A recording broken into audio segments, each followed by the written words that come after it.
Ok, bueno, buenas noches. Hoy vamos a hacer una de estas charlas, como quien dice, satélite, para seguir con el curso este de cáncer de próstata que estamos desde la Sociedad Panameña de Urología. Así que, bueno, buenas noches y gracias a la Sociedad Panameña de Urología. Básicamente, el encuadre de esta charla es, se propuso este curso, no sé si se ve el cursor ahí, en el que básicamente hemos ido viendo la evolución de los últimos años del tratamiento del cáncer de próstata.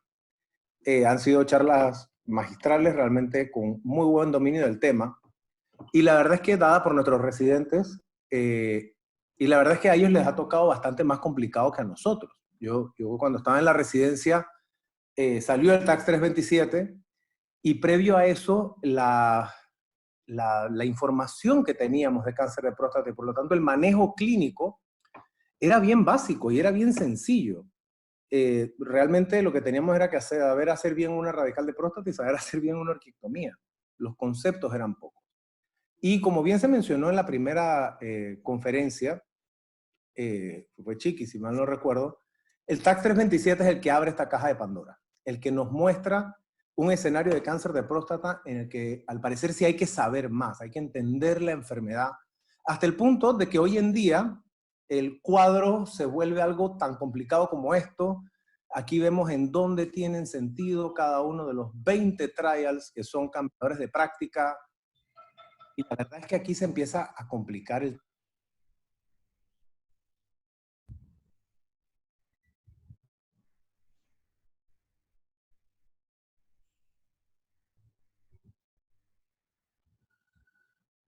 tema. Se empieza el tema en algunos cuadros para simplificar. Si es M1, resistente o sensible, o si es M0. Estos cuadros, para simplificar, cuando empezamos a meter más data, pues se empiezan a complicar también.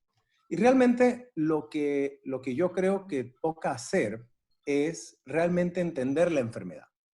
Entender la enfermedad y tomar estos cuadros como se toma una receta. Como toma una receta, alguien que no sabe cocinar, realmente probablemente no salga bien. Pero las recetas no es que estén mal, es que hay que realmente ser un chef para poder hacer la receta y aplicar estos cuadros. Entonces, la heterogeneidad como tal es uno de los aspectos de la biología, y además es el que hace que la biología de cada caso sea cambiante. Por eso que me parece tan interesante de alguna manera unir todas las conferencias que hemos ido dando con estos conceptos que no son de una etapa en particular, sino de la enfermedad. Eh, y esto es lo que nos ayuda a entender los cuadros, a hacer los cuadros y aplicarlos. Para entender la heterogeneidad, y esta parte me voy a ir bien básico y espero que no se sienta nadie, que realmente vamos a hacerlo sencillo, pero el concepto que queremos plantear es que hay muchas definiciones de cáncer. La de la OMS no tiene nada que ver con esto, pero a mí me gusta esta definición por su aplicabilidad. Y el cáncer es, en su esencia, una enfermedad del ciclo celular. Y eso es lo que nos define eh, qué es la parte del organismo que va a estar enferma, que es algo realmente a veces difícil de conceptualizar. Y el cáncer de próstata no escapa a esta realidad. El cáncer ocurre cuando tenemos un protoncogen, es decir, un gen de los que regula la mitosis. Si tú eres un gen que produce una fosfatasa o que se mete con el endotelio, no tienes nada que ver. Tú solamente aquí estamos hablando de los genes que hacen que la mitosis en todas las células salga bien. Si tú eres uno de los que hace unas proteínas que dañen eso, tú eres un protoncogen. Tienes que dañar los dos. Todos tenemos dos copias de un gen. Mientras haya una que se produzca bien, pues eh, aquí se va a producir un error. Por otro lado, tenemos los genes supresores de tumor. Los genes supresores de tumor son, por así decirlo, la policía, los que hacen que cuando una mitosis sale mal, esa célula o se repare o muera. La mayoría de las veces que se muera la célula que se reprodujo mal, pero también hay algunos temas de reparación del DNA que cada vez son más relevantes también. Tienen que producirse las dos condiciones para que una célula tenga una ventaja en su mitosis, tenga un daño que haga que se reproduzca mejor. Esto en la facultad nos lo plantean de la manera más complicada posible y en realidad no es tan complicado porque son unas 12 a 15 vías bioquímicas las que hacen que la mitosis se mantenga estable y por lo tanto las que tienen algo de injerencia en que una mitosis salga mal. Entonces, si planteamos el cáncer como una enfermedad de la mitosis, en el ambiente normal, la mitosis va a tener dos regulaciones principales. Una, durante su duplicación, la mitosis propiamente, donde vamos a tener esta policía molecular, por así decirlo, de los genes supresores de tumor. Y por otra parte, el sistema inmune, que sería el segundo retén, puesto que esta célula, si logra duplicarse con una ventaja, el sistema inmune la va a detectar como anómala y la va a destruir. Eso es lo que debería pasar. Para que se produzca un cáncer clínicamente significativo, te tienes que pasar los dos retenes. Y en un ambiente tumoral, donde se producen estos dos fallos, tenemos una cepa, porque esta célula se va a seguir reproduciendo, porque su ventaja evolutiva es reproducirse mejor. Este concepto es un concepto netamente darwiniano. Previo a Darwin y Lamarck, que hay un montón de ciencia interesante, se veían las ventajas. Entonces decían, bueno, en las aves, por lo que más estudió Darwin fueron las aves, que si el pico lo hacía más aerodinámico o lo hacía alimentarse mejor. Y es Darwin el que plantea que puede que sí, pero lo único que es relevante es que el cambio, ese cambio que se da por aleatoriedad, le dé una ventaja de cómo se reproduce. Si no le da una ventaja de cómo se reproduce, ese linaje no progresará. Y si se lo da, ese es una ventaja más importante que cualquier otra característica. Este es el origen de las especies. Esto es lo que les acabo de comentar. Una vez esa especie tenga una ventaja en su reproducción, en su duplicación, pues casado con eso, va que es la que más va a variar, porque es la que más se va a reproducir. Por lo tanto, una mutación, si volvemos a bajar, salimos de la evolución de las especies y volvemos a bajar a las células, una mutación que aventaje la reproducción, es decir, un cáncer, es el mayor factor para que siga mutando, es decir, para que se potencie exponencialmente su heterogenicidad. ¿Qué tiene que ver esto con próstata? Bueno, ahí les pongo el origen de las especies, se publica en 1859. La gráfica que ven es la expectativa de vida de los seres humanos a lo largo de la historia y como se dan cuenta, si decimos que el cáncer de próstata es una enfermedad que, por poner un número, se empieza a ser relevante a los 60 años, pues no está hasta bien entrado el siglo XX que empieza a tener algo de importancia el cáncer de próstata en nuestra historia. Y esto realmente es un comentario lateral. Pero este es el motivo de por qué no hay tanta historia, historia medieval o historia antigua sobre el cáncer de próstata. La heterogenicidad, planteada como yo lo acabo de plantear, que es algo de biología bien, como digo, conceptos que quise traer bien sencillos, es un concepto ampliamente estudiado y conocido en la oncología. En renal, por ejemplo, renal y vesical, son dos de nuestros otros tumores muy frecuentes, tienen un tema, y es que tienen una histología muy predominante. Pero a todos nos interesa saber si ese tumor renal era un células claras, era un urotelial, puesto que si no es, el vesical no es urotelial, nuestro manejo va a ser diferente. Un poco más claro es testículo. En testículo a ninguno se nos ocurriría ofrecer un pronóstico o un tratamiento si no sabemos qué cáncer es. O sea, nosotros cáncer de testículo, así, sin apellido, pues no nos dice mucho. Y en próstata hay varios motivos que no los voy a ahondar de por qué desde el inicio nosotros nos empezamos y nos conformamos con que el patólogo nos dijera cáncer de próstata. Listo, con eso es suficiente y vamos a darle algún tratamiento. Y esto es lo que ha hecho que tengamos una gran bolsa de pacientes diferentes. Y bueno, un poquito esclarecedor, en realidad no un poquito, un bastante, en su momento fue el puntaje de Gleason, que no llega hasta los años 60. Antes de eso, decíamos cáncer de próstata, así, sin apellido, como si dijéramos cáncer de testículo. En este tema de saber quién es el enemigo realmente, hay otras especialidades que nos llevan muchísima ventaja. Esto es una médula ósea que ningún hematólogo se atrevería a decir nada, nada de nada, porque esto, por hematoxilina eosina, perfectamente puede ser una leucemia linfocítica crónica, que es una enfermedad no tan agresiva, o un linfoma del manto, con tratamientos totalmente diferentes. Y esta es la situación en la que nosotros nos quedamos con nuestro querido Gleason 3, que puede ser cualquier cosa y no sabemos efectivamente qué es. Esta ventaja en próstata se está recortando, hay mucha investigación ahorita mismo, pero no hay nada aplicable a la clínica. Así que, volviendo un poquito a la heterogenicidad, que es el título de la charla. Con el planteamiento que acabamos de hacer, nosotros tenemos una heterogenicidad intratumoral. Esta heterogenicidad depende de la clona inicial y es toda la explicación que se ha dado al inicio, en la cual una vez yo tengo un tumor, es decir, un cáncer, que lo que tiene es una enfermedad de la mitosis, por lo cual se reproduce más, tiene más posibilidades de seguir mutando. Y esta es la heterogenicidad inicial, la de la clona del primario. Es decir, al tener esta ventaja, te sigues reproduciendo anómalamente. La segunda variante es la intermetastásica. Si yo tengo un primario que de por sí ya sé que no es uno, son 2 o 3 o 4 molecularmente, la metástasis se puede producir de cualquiera de sus clonas o incluso de la clona primaria. Y yo voy a tener heterogenicidad entre las metástasis de un mismo paciente.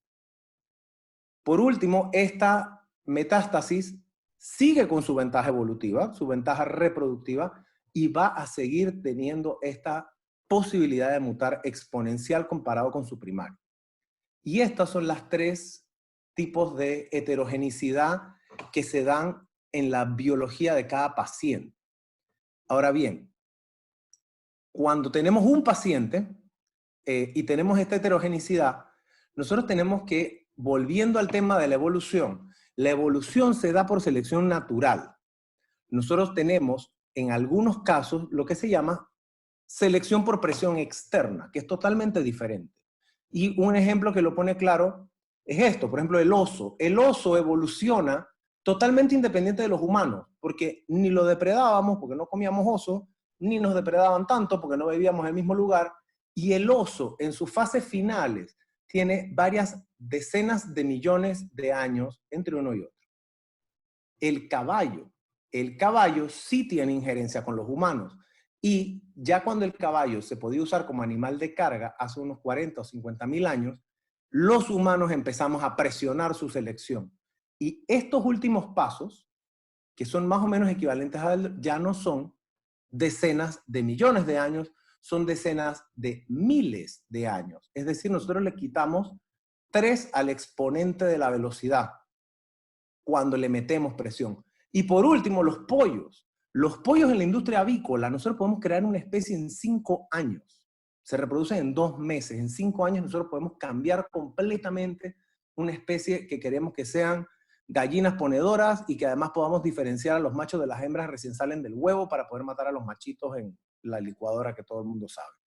Esto es una selección extremadamente presionada. Volviendo a nuestro tumor.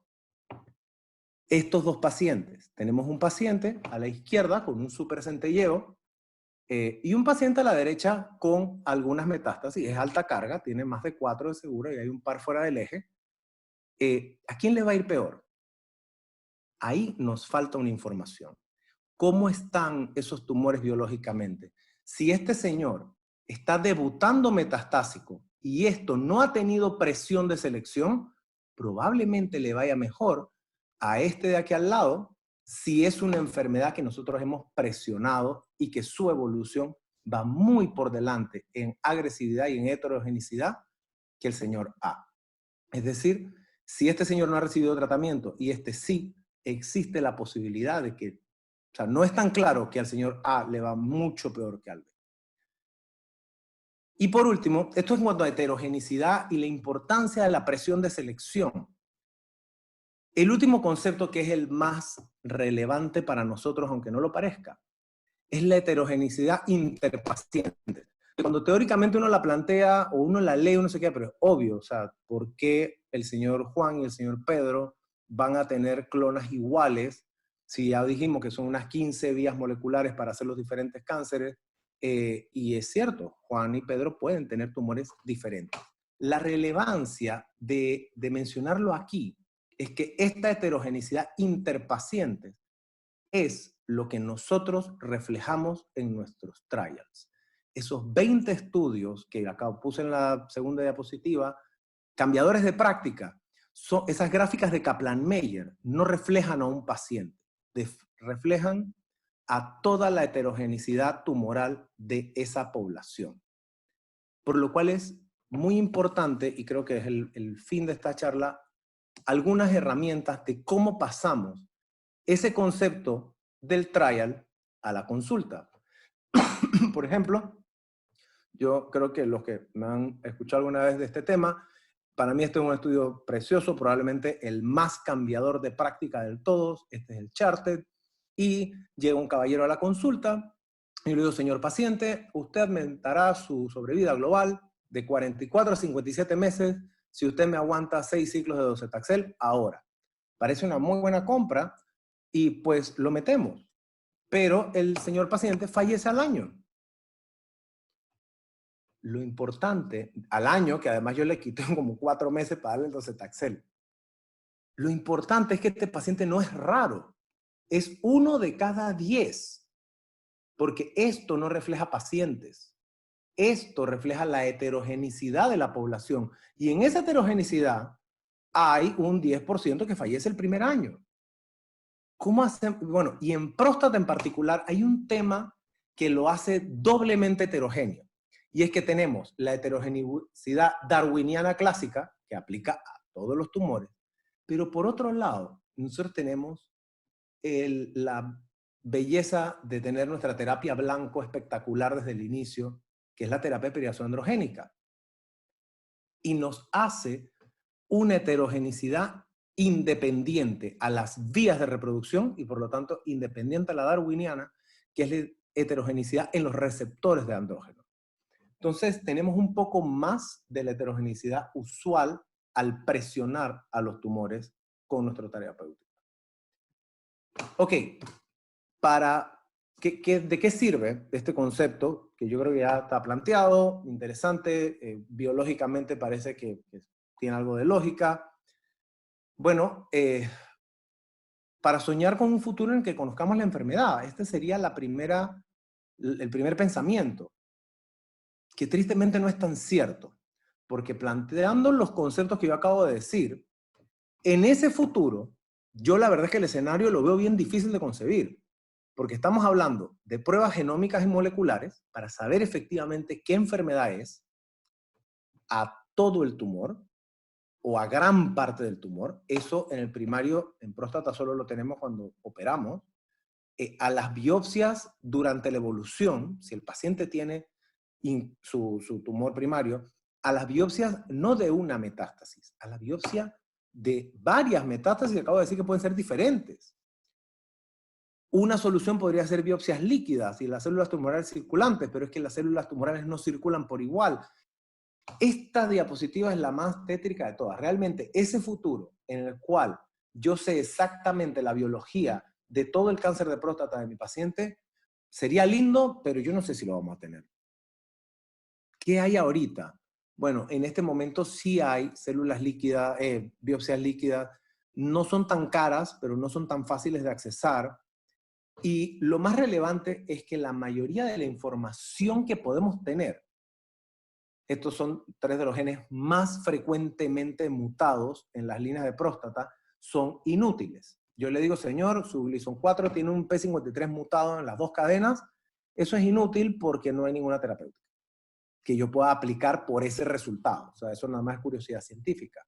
Hay algunos genes que cada vez sí van teniendo un poco más.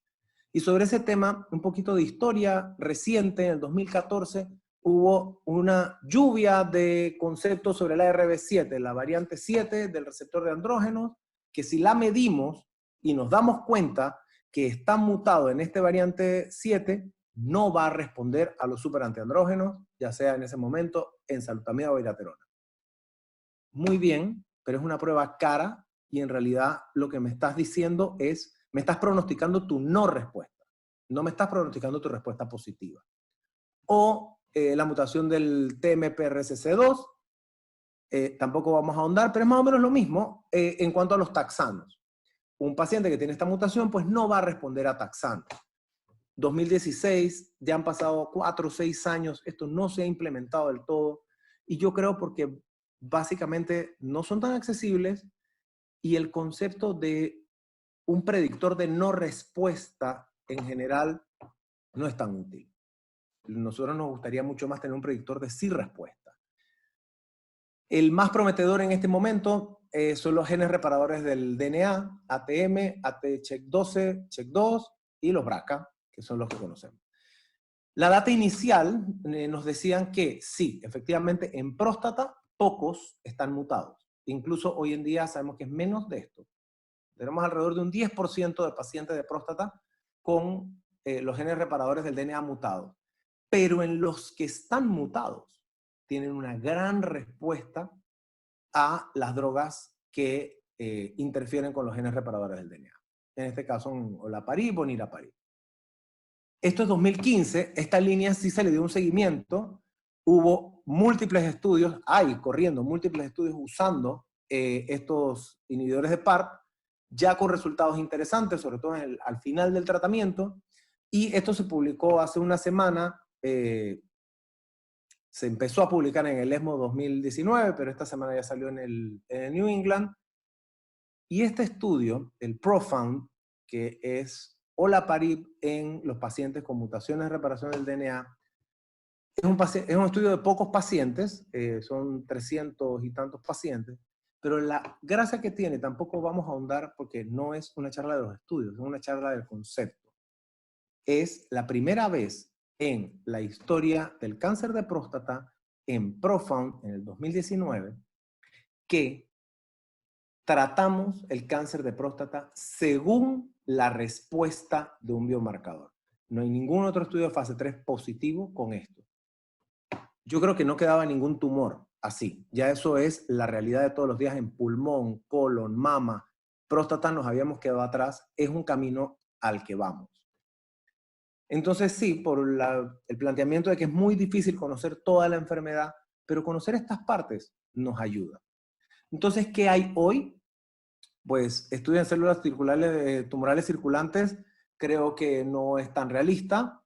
Biopsiar METs, eso cada vez uno tiene más ganas en pacientes que van evolucionando, que van durando más. Sí tiene una aplicabilidad y yo creo que el único tema con biopsiar metástasis o rebiopsiar primarios en los casos de pacientes que tengan su primario, el único tema es que no nos vayamos con el gusto y hagámoslo siempre que le podamos brindar algo diferente al paciente. Por un lado está la curiosidad científica, pero aquí estamos tratando pacientes. Estamos en la fase de clínica, no en la fase de hacer un trial. Entonces, si yo le voy a brindar algo, pues hagamos la biopsia de MET. Si no, no. Y tenemos pruebas para predecir respuesta, tanto en PDL1, en PARP. Para los esquemas de platino siempre ha habido, los neuroendocrinos y las células pequeñas son una especie de marcador, por así decirlo, para los esquemas de platino. Y las pruebas de predecir no respuesta, yo creo que si hubiesen ido a calar en el medio oncológico actual, ya hubiesen calado. Eso tiene 5, 7 años de publicado y nunca caló. Entonces, todo este concepto sirve para que nos deprimamos y sepamos que no estamos tratando a la gente, como ahí poníamos, como un traje a la medida.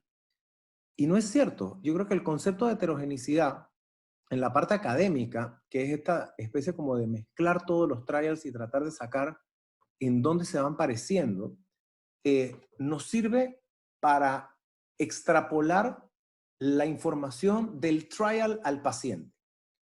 Sobre todo porque hoy, en el 2020, todos los escenarios que han planteado tienen indicaciones duales. ¿A qué me refiero? Si tienes un paciente de debut metastásico, no hay una indicación A1 sola. Puedes darle abiraterona o docetaxel. Si es de baja carga, le puedes dar APA, ENSA, o sea, tienes diferentes opciones.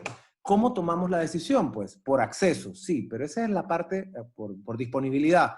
Pero esa es la parte del médico no pensante. Nosotros deberíamos saber qué es lo ideal y de eso se trata, usar este concepto para tratar de llegar a dilucidar de la mejor manera posible y tomar la mejor decisión con esta información incompleta, porque no la vamos a tener completa. Y no tenemos estudios head to head y no los vamos a tener. O sea, ese estudio que todo el mundo quería hacer, un charted contra un latitude, eso no va a pasar.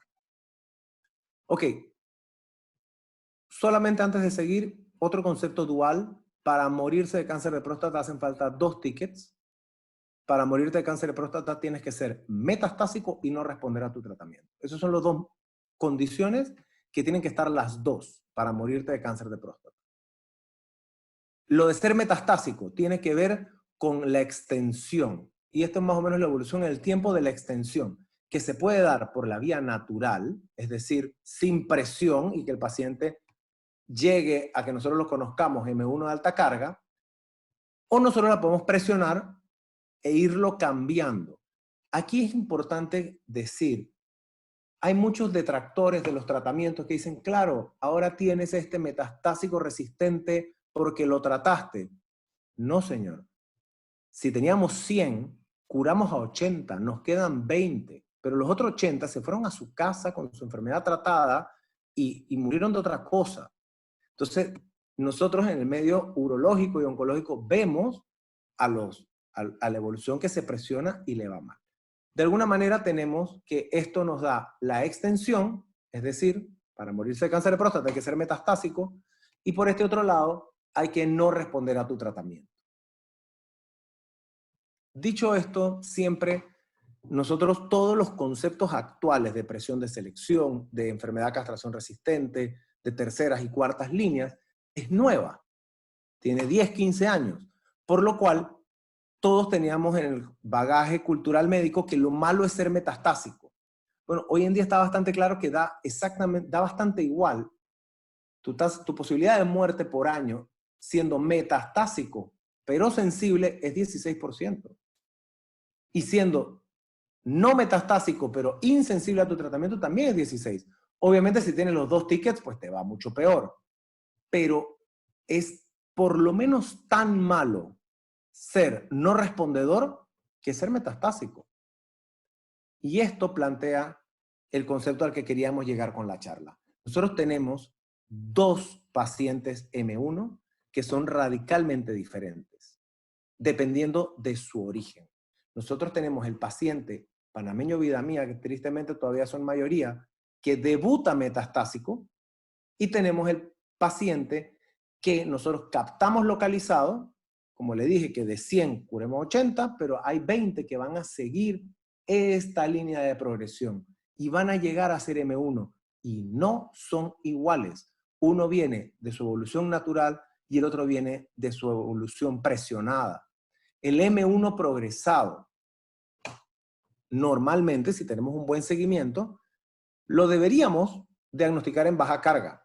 Si estoy diciendo que está en tratamiento, ya sea por ADT o por tratamientos locales, pues debe tener un urólogo o un oncólogo o alguien que lo vea, y es raro que se nos vaya a baja carga, aunque también pasa. Pero por selección de tratamiento, por la presión, suele tener la peor biología. Mientras que el M1 al diagnóstico ha tenido una evolución natural. Y lo captamos M1 y en este caso en la clínica usual normalmente sintomático. En este caso, lo que nos hace ver a quién diagnosticamos y a quién no, básicamente es el horizonte clínico. Si nosotros tenemos una enfermedad, y este es el cuento que siempre nos dicen, que el 80% de las autopsias tienen cáncer de próstata, sí, muchos no van a pasar el horizonte clínico. El que lo pasa, pues sería este señor, que tiene una enfermedad probablemente menos agresiva. Entonces vemos que incluso dentro de los M1, no todos somos iguales. Y al no tener este mundo mágico en el cual vemos la biología de los tumores completa y perfecta, pues lo que tenemos que hacer es inferir la biología. Y la heterogeneidad es solamente una de las varias herramientas que podemos usar para tratar de inferir esta biología. ¿Qué podemos decir hoy en día de estas inferencias? ¿Se escucha bien? Sí, ¿no? Sí, doctor. Ok. Ok, de esta biología, ¿qué podemos decir? Por ejemplo, el gran cambio, el gran cambiador de juego, Charted. Van 2 veces que lo mencionamos aquí, que no tenía la charla que ver con esto. Esto se publica en el 2015, en mayo, en el ASCO, en Chicago, un estudio lindo con el overall survival de 44 a 57, en el que el brazo placebo es muy parecido al estudio de Maha Hussain de los intermedios, por lo cual una fortaleza lindísima, y el brazo de los pacientes no con baja carga, pues cuando se publica en el 2015 no hay diferencia estadística. Hoy, en el 2019, ya está maduro completamente y en Charted, en los pacientes de baja carga, no hay mejoría al aplicar docetaxel.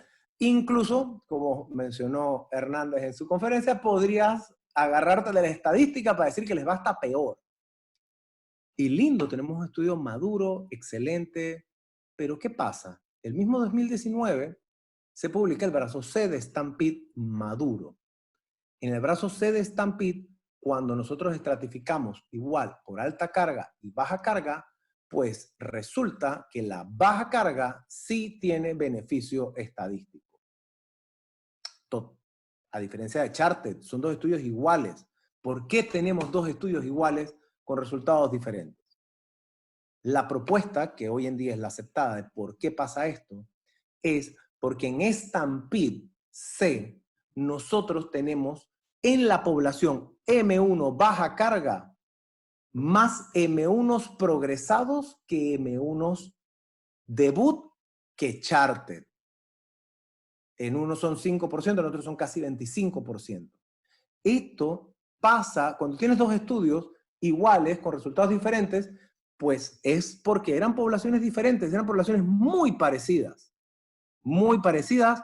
Estamos hablando de los brazos de baja carga, M1 con docetaxel de inicio, pero en Stampede, al tener más M1 por progresión, es decir, estos M1 progresados, presionados por la selección nuestra, aún siendo de baja carga, tienen una biología más agresiva y por eso en el trial logran demostrar una mejor respuesta al docetaxel.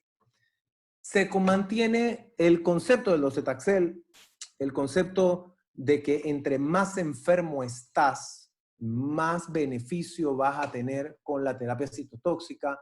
Por eso es que los estudios iniciales, tanto en localización intermedio o alto riesgo, no hay beneficio. Ya GETUC 12 y 15 mejora el tiempo libre de enfermedad, pero no la sobrevida.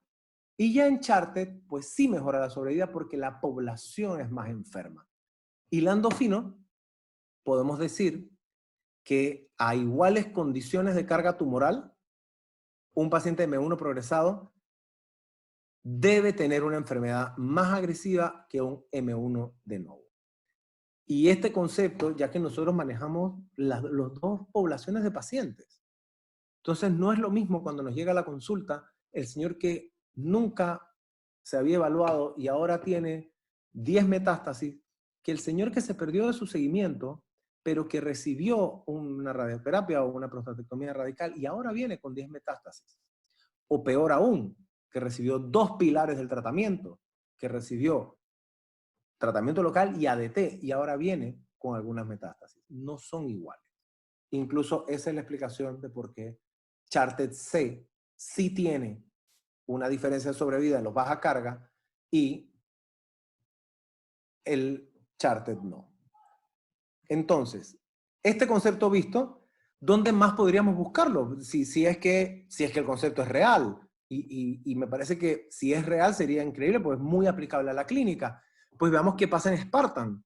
Spartan, que lo revisamos la semana pasada, es lo contrario. Por el tipo de paciente de Spartan, la mayoría van a tener un tratamiento local. Estamos hablando de Spartan es M0, pero castración resistente. Es decir, los que tienen el otro ticket. No tienes el ticket de la metástasis, tienes el ticket de ya no responder a tu primera línea. Oye, me puse a buscar por todos lados. En ningún lado. ¿Cómo lo publican? Hay en los ad hocs del estudio completo. Tuve que venir a buscar cómo le iba por diferencia Y ni siquiera me hicieron el forest plot, tuve que bajar esto de Stats to Do. Esto es el forest plot del Spartan completo, beneficiando a palutamida. Y este es el forest plot de los que no tenían selección previa. Son solo 25%, es un brazo chico. Y esto nos va a pasar siempre que agarremos un trial y queramos aplicarlo a nuestra población, va a venir el estadístico que nos va a decir la fuerza del estudio solo aplica al estudio completo. Sí, pero mi paciente es un paciente, es un microgrupo, ni siquiera es un subgrupo. Y yo tengo que tratar de aplicar esa data al paciente que tengo centrado enfrente. Entonces podemos decir que en Spartan, los pacientes que no tenían el tratamiento local, pues no se favorecía tanto la complementación como en el paciente que tenía los dos tratamientos, porque para entrar a Spartan tenía que tener ADT. Y estos son los que tienen ADT y un tratamiento local. O esta la iba a quitar porque ahora vamos a hablar de Titan, pero en Titan ocurre más o menos lo mismo. Al revés, Titan es un paciente, es un estudio de M1, en el cual los progresados son minoría. Y solamente como comentario, porque no le voy a quitar la charla que viene adelante, pues se comportan diferente. Importante decir que en el Titan, donde dice M0, no son M0, son debut M0. Y M1 son debut M1, puesto que los criterios de ingreso es ser M1. Pero se pueden dar cuenta, la línea es más grande porque los M0 son menos, pero no son parecidas. Por otro lado, también viendo qué pasa con esta heterogeneidad, veamos latitud. Latitud en latitud ocurre lo contrario. Y esto es hacer el análisis de, ¿tengo un paciente Spartan? No, tengo un paciente de qué subgrupo de Spartan. ¿Cómo aplico el todo y aplico el concepto para mi paciente? En latitud incluimos solamente pacientes muy, muy enfermos, debut M1, gente sin presión de la enfermedad. Todos sabemos los resultados de latitud, que es espectacular, hazard ratio de 62. Ok, y de nuevo, Stampede G, que cuando se publican, para cuando los publican juntos el mismo año, todo el mundo dice que es lo mismo. Es debut M1 con abiraterona. Y resulta, yo puse aquí que Stampede G es parecido, pero no igual. En realidad Stampede G no se parece a latitud en nada. Son pacientes completamente diferentes. Por un lado tengo solo alto riesgo, ¿ok? Ya sea Gleason 8, PSA más de 20 o alta carga. Viscerales. Estos son pacientes muy mal paciente, pero sin presión de tratamiento. Mientras que Stampede, si ven acá, tengo 20% N más M0 y 28% N0 M0. La mitad de estos caballeros no tienen metástasis. Oye, en el resultado me están diciendo que el hazard ratio es muy parecido en el Stampede que en el brazos G de Stampede que en el Latitude. ¿Cómo van a ser parecidos esos resultados? Si aquí yo estoy hablando de pacientes muy, muy enfermos y aquí estoy hablando de gente que no tiene enfermedad prácticamente. ¿Cómo salió igual? Bueno, hilando fino igual. Aquí tenemos pacientes con una enfermedad que ha avanzado mucho, pero no ha tenido presión de selección. Y acá tenemos una enfermedad que no ha avanzado tanto, pero que ha tenido una intensa presión de selección. Entonces, esto es una bolsa de pera, manzana y mandarina, y esto es una bolsa de piña, sandía y melón, que por algún extraño motivo dieron resultados parecidos, pero realmente son poblaciones completamente diferentes. Y de nuevo, una de las llaves que nos da la explicación de por qué no fue así es el concepto de la heterogeneidad por la presión de nuestro tratamiento. Y bueno, algunos conceptos para ir cerrando. Los tumores malignos tienen una tendencia biológica a la heterogeneidad implícita en ellos, en cómo se da el tema de un tumor. Esta presión de tratamiento potencia la heterogeneidad y es una característica propia de ellos. Y el cáncer de próstata tanto aplica el concepto como se potencia porque tienes la presión esta dual entre la clona en su mitosis y la presión propia de los receptores de andrógeno. Es decir, aquí empiezan a ser válidos también las mutaciones que se den en los genes de los receptores de andrógeno. Tenemos los tres tipos de heterogeneidad del caballero que tenemos sentado enfrente y tenemos la heterogeneidad del paper que nos estamos leyendo.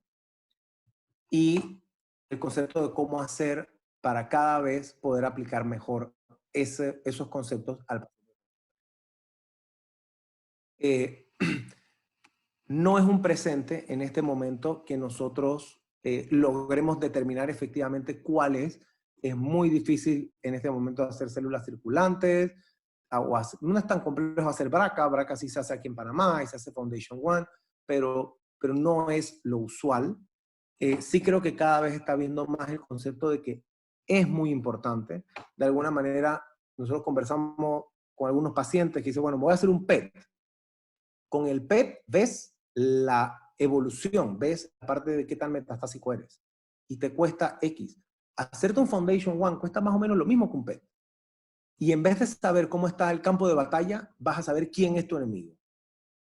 No sé si una información es más valiosa que otra, simplemente son diferentes y nos pueden dar herramientas diferentes para tratar diferente a los pacientes. Los trials clásicos reflejan heterogeneidad y tenemos que realmente agarrar con pinzas esto cuando tenemos los resultados, y no es un pecado aplicar subgrupos, siendo sensato y siendo coherente y teniendo presente que el subgrupo más chico de cada trial es el paciente individual que tenemos enfrente.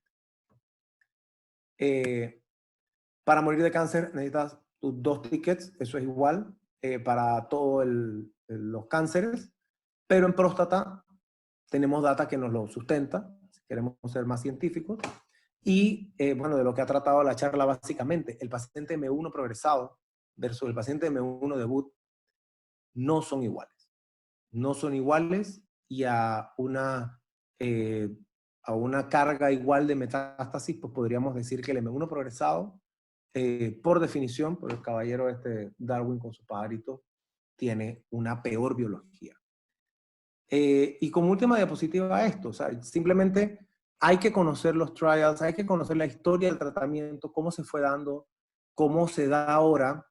Y nosotros en esta conferencia simplemente tocamos una herramienta. Una herramienta que es esta, es tener presente cuando vemos a nuestro paciente la presión de los tratamientos, tanto locales como sistémicos. Pero hay otras muchas herramientas, por ejemplo, la relación de PSA-extensión y el patrón M1. Yo creo que ya estamos bastante claros todos en que no es lo mismo el paciente que tiene enfermedad visceral sola que el paciente que tiene extensión masiva, que el paciente que tiene un crecimiento local muy agresivo, infiltra recto, vejiga y no tiene METs. Por un lado, ese es el patrón M1, o el patrón de extensión. La relación PSA con esa extensión. Estamos bastante claros que un paciente con 10 METs y 7000 de PSA no es igual que un paciente con 10 METs y 70 de PSA. El nivel de castración y progresión. Estas son otras herramientas que esto no es lo de la charla, simplemente otras que son exactamente igual de relevantes. Esta es una de tantas. El nivel de castración, el paciente que en castración no llega a testosteronas menores de 0.40, 0.35 y se queda ahí, no le va igual. El tiempo a la progresión, las respuestas a la ADT, esto, tanto el nivel de castración como la respuesta a la ADT, son herramientas que esta sale de la historia clínica, o sea, más económica que esta no hay, esto es historia clínica. Pero esto es medir testosterona y esto es medir ADT, y nos da información muy importante sobre la biología, el tiempo de instalación, el tiempo de duración y la intensidad de esta respuesta. Y lo último, el último concepto es, frente a todos estos trials y frente a toda la situación en la que siempre vamos a tener dos opciones, lo que se llama la ventana del docetaxel, y es que tenemos dos grandes grupos de tratamientos que prolongan vida: los citotóxicos y los superantiandrógenos.